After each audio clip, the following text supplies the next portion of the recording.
السلام علیکم ورحمۃ اللہ وبرکاتہ۔ آج میں آپ کے سامنے درخشہ دوم کا 18واں چیپٹر لے کر حاضر ہوا ہوں، جو جگن ناتھ آزاد کا ہے اور انہوں نے انڈیا گیٹ لکھا ہے۔ آئیے اسے دیکھتے ہیں۔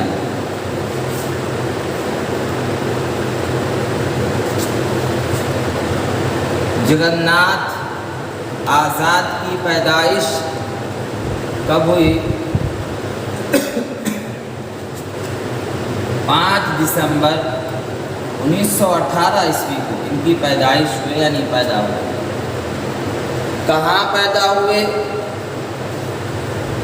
عیسیٰ خیل میں پیدا ہوئے۔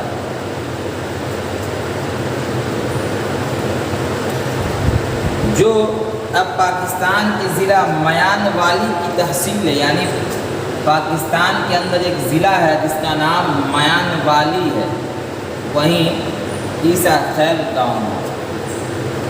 لیکن اس سے پہلے جان لے کہ جگن ناتھ آزاد یہ محقق کہتے ہیں تحقیق کرنے والے کو، یہ محقق بھی تھے اور شاعر یعنی شعر و شاعری بھی کیا کرتے تھے۔ جہاں تک شاعری کا تعلق ہے وہ غزل گوئی یا نظم نگاری پر یکساں دسترس یعنی برابر ان کو مہارت حاصل تھی، غزل گوئی پر بھی اور نظم نگاری پر بھی۔ اور ان کے والد کا نام کیا ہے؟ دیکھیے، والد کا نام طلوع چند محروم، یہ بھی شاعر تھے۔ کہا جاتا ہے کہ جگن ناتھ آزاد کو جو شعر و شاعری ملی ہے یہ ان کو وراثت میں ملی ہے، یعنی باپ شاعر تھے اس لیے یہ بھی شاعر ہو گئے۔ اس کے بعد دیکھیے، ابتدائی تعلیم گھر ہی پر اپنے والد سے حاصل کی، جو ایک اسکول ٹیچر تھے، یعنی ان کے والد طلوع چند محروم ایک ٹیچر تھے اور یہ اپنے ہی کے ذریعے یعنی اپنے ذریعے اپنے بچے کی تعلیم حاصل کرائی۔ پہلے کلور کوٹ کے ایک اسکول میں ان کا داخلہ تیسرے درجے میں ہوا، تیسرے درجے میں داخلہ ہوا، تیسرے کلاس میں داخلہ ہوا، درجہ کلاس کو 12 سال کی عمر میں مڈل کا امتحان پاس کیا۔ مڈل کا امتحان پاس کرنے کے بعد ان کا داخلہ موہن رائے ہندو ہائی اسکول میان والی میں ہوا۔ مڈل کے بعد جو انہوں نے داخلہ لیا ہے، ایڈمیشن جو کرایا ہے موہن رائے ہندو ہائی اسکول میان والی میں ہوا۔ یہیں سے میٹرک کا امتحان بھی انہوں نے پاس کیا۔ اس کے بعد دیکھیے، جب والد کا تبادلہ راولپنڈی ہو گیا تو DAV کالج میں داخلہ لیا، یعنی جہاں یہ ایک شکشک کے حیثیت سے اسکول میں پڑھا رہے تھے، جب وہاں سے ان کا تبادلہ ہو گیا تب راولپنڈی ہو گیا۔ جب تبادلہ ان کا تو DAV کالج میں داخلہ لیا۔ کس نے؟ جگن ناتھ آزاد نے۔ اس کے بعد دیکھیے 1933 عیسوی میں FA کا امتحان پاس کیا۔ 1933 عیسوی میں FA کا امتحان پاس کیا۔ کس نے؟ جگن ناتھ آزاد نے۔ پھر گارڈن کالج راولپنڈی سے BA کیا اور 1942 میں پنجاب یونیورسٹی سے فارسی زبان و ادب میں آنرس کی ڈگری حاصل کی۔ کس نے؟ جگن ناتھ آزاد نے۔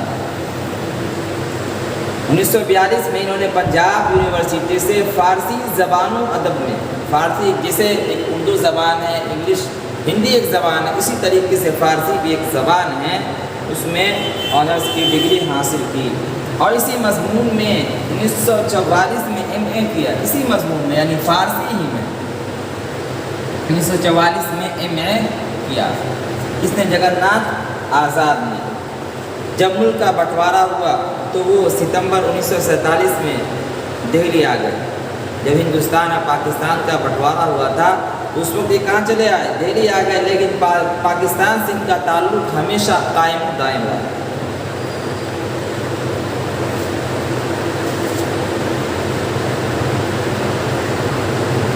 اس کے بعد دیکھیے جگن ناتھ آزاد نے مختلف قسم کی نوکریاں کی اور آخر میں جموں یونیورسٹی میں انہیں صدر شعبہ اردو کا عہدہ ملا۔ مختلف نوکریاں کی، آخر میں جموں یونیورسٹی میں انہیں صدر شعبہ اردو کا عہدہ ملا، منصب ملا۔ اس کے بعد دیکھیں اور اس منصب پر 1983 تک رہے جگن ناتھ آزاد، اسی منصب پر صدر شعبہ اردو کے عہدے پر 1983 تک رہے۔ پھر پروفیسر بنا دیے گئے، پھر کیا بنا دیے گئے؟ پروفیسر ان کو بنا دیا گیا اور یہ اعزاز ان کے لیے تا حیات تھا، یعنی جب تک زندگی تھے پروفیسر رہے۔ محققین کی حیثیت سے انہوں نے بہت اہم خدمات انجام دیے۔ ان کا شمار ماہرین اقبالیات میں ہوتا ہے جگن ناتھ آزاد کا۔ شاعری میں انہوں نے غزل کے ساتھ ساتھ نظموں میں بھی اپنی ایک خاص پہچان بنائی ہے۔ وہ ترقی پسند دور کے ایسے شاعر ہیں جنہوں نے اپنے غزلوں اور اپنی نظموں میں کلاسیکی روایتی رنگ کو بھیگا نہیں پڑنے دیا، یعنی بہت ہی اچھے انداز میں انہوں نے غزل و نظم کہی ہے۔ اور ان کا انتقال ہوا 25 جولائی 2004 کو ہوئے۔ کہاں ہوا؟ دہلی میں ہوا۔ یہ بہت آسان ہے۔ اس کے بعد دیکھیے انڈیا گیٹ ہے، اس کے اندر بھی کچھ باتیں ہیں جو خلاصہ کی شکل میں آپ کے سامنے بتایا جائے۔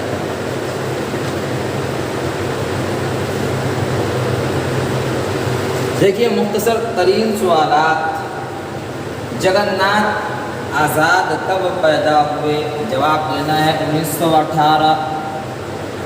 جگن ناتھ آزاد کے والد کا نام کیا ہے؟ جواب دینا ہے تلوک چند محروب۔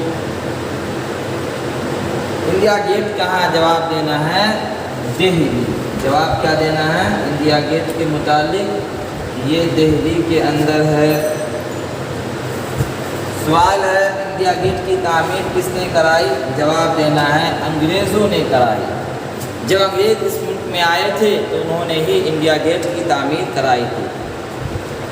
آگے دیکھیے مختصر سوالات کو دیکھیے، اس کے اندر کون کون سی باتیں ہیں اسے بھی دیکھ لیتے ہیں۔ سوال نمبر 1 ہے اس نظم میں شاعر نے جو کچھ کہا اسے 5 جملے میں لکھیے۔ یعنی یہ جو نظم ہے انڈیا گیٹ، اس کے اندر شاعر نے کیا کہا ہے؟ شاعر نے کیا کہا ہے 5 جملوں میں لکھنا ہے اپنے طور پر۔ اس کا جواب اس طریقے سے دیجیے کہ انڈیا گیٹ سے ہندوستان کی عظمت اور بڑھ جاتی ہے، لیکن یہ انگریزوں کی دین ہیں، انہوں نے انڈیا گیٹ کی تعمیر کرائی تھی اور یہ ہم لوگوں کی غلامی کی علامت ہے۔ لہذا ہمیں اپنی ترقی اور مقصد کی طرف لگنا چاہیے کہ ہمیں کس طریقے سے آگے بڑھنا، اپنے ملک کو کس طریقے سے آگے لے جانا ہے، اور صرف انڈیا گیٹ پر فخر کرنا کہ ہمارے ملک کے اندر انڈیا گیٹ بھی ہے۔ اس کے علاوہ دیگر ایسی چیزیں ہیں جو مشہور ہیں، جسے لوگ دیکھنے باہر سے بھی آتے ہیں، دوسرے ممالک سے آتے ہیں۔ ہمیں بھی اس پر فخر کرنا، لیکن اسے اور بڑھانے کے لیے، ملک کو ترقی کرنے کے لیے اور کوشش بھی کرنا ہے۔ صرف فخر کرنا یہ عقل مندی کی علامت نہیں ہے، اس کا جواب ہے۔ اس کے بعد دیکھیے نظم کی مختصر تعریف، یہ پیچھے آ چکی ہے، پھر بتا دیتے ہیں۔ کسی خاص موضوع پر تسلسل کے ساتھ خیال پیش کرنے کا نام نظم ہے۔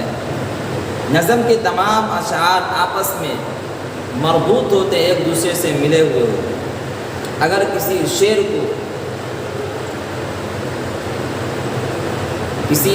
کے کسی حصے کو الگ کر دیا جائے تو نظم کے خیالات کا جو سلسلہ ہے وہ ٹوٹ جاتا ہے، مطلب ہی بیچ میں چھوٹ جاتا ہے۔ اس کے بعد دیکھیے جگناتھ آزاد کے 3 شعری مجموعے کا نام جواب دینا ہے۔ نمبر 1 بے قرار، نمبر 2 وطن میں اجنبی، نمبر 3 کہکشاں۔ یہ آپ کو کتاب کے اندر نہیں ملے گا، اسے یاد کر لینا۔ اس کے بعد دیکھیں جگناتھ آزاد کے مختصر حالات 5 جملے میں لکھیں۔ جواب دینا ہے جگناتھ آزاد محقق ہونے کے ساتھ ساتھ ایک شاعر بھی تھے اور انہیں ماہرین اقبالیات میں شمار بھی کیا جاتا تھا، اور غزل گوئی یا نظم نگاری میں انہیں یکساں دسترس حاصل تھا، یعنی یکساں مہارت حاصل تھا، اور یہ ترقی پسند دور کے ایسے شاعر ہیں جنہوں نے نظم اور غزل کو پھیکا پڑنے نہیں دیا، اور یہ جو پیدا ہوئے 5 دسمبر 1918 عیسوی کو ان کی پیدائش ہوئی، اور یہ پنجاب یونیورسٹی سے فارسی زبان و ادب میں 1942 میں ایم اے کی ڈگری حاصل کی، اور ان کا جو انتقال ہوا 2004 میں دہلی میں ہوا۔ اس طریقے سے اس کا جواب ہے۔ اس میں زمین کی تعریف، اس کے متعلق تو باتیں پیچھے بیان کی گئی ایک ویڈیو کے اندر، لیکن پھر بھی آپ کو بتا دیتے ہیں۔ اس میں ضمیر وہ اسم ہے جو کسی شخص کے نام کی جگہ استعمال کیا جاتا ہے۔ کیوں؟ تکرار کے بچنے کی وجہ سے، بار بار نام لینے سے بچنے کی وجہ سے۔ اس میں ضمیر وہ اسم ہے جو کسی شخص کے نام کی جگہ استعمال کیا جاتا ہے۔ اس کی کتنی قسمیں ہیں؟ 3 قسمیں ہیں۔ نمبر 1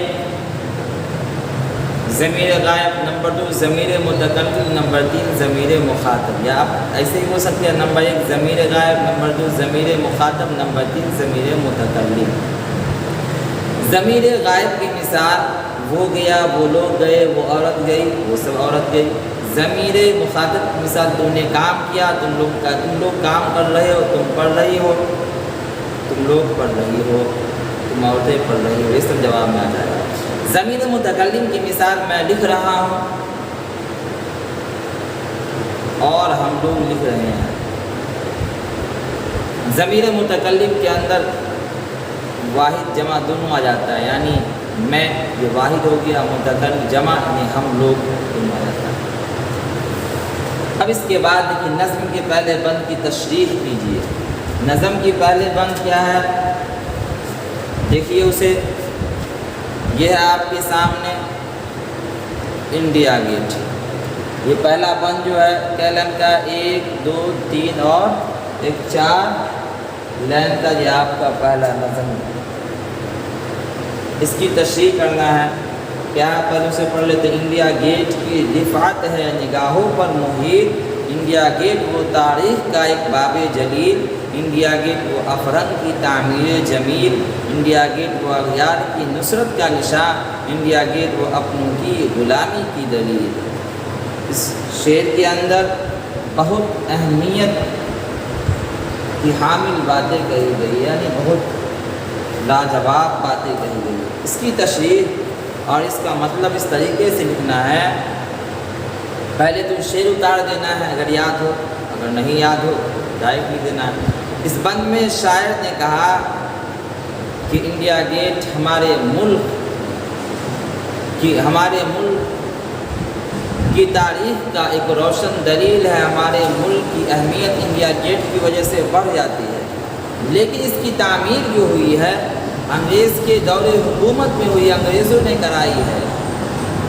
یہ گیٹ جہاں ہمارے دشمنوں کی نصرت و کامیابی کی نشانی ہے، یعنی انگریزوں نے بنائی تھی، اس کی کامیابی کی دلیل ہے، لیکن یہ دوسری طرف ہمارے غلامیت کی بھی دلیل ہے کہ ہم نے اس کی باتوں کو مانا اور ہم نے اس کی غلامیت پیش کی ہے۔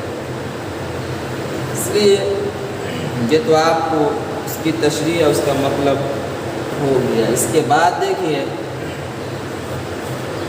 انڈیا گیٹ کا اس کے بعد کیا ہے؟ سوال نمبر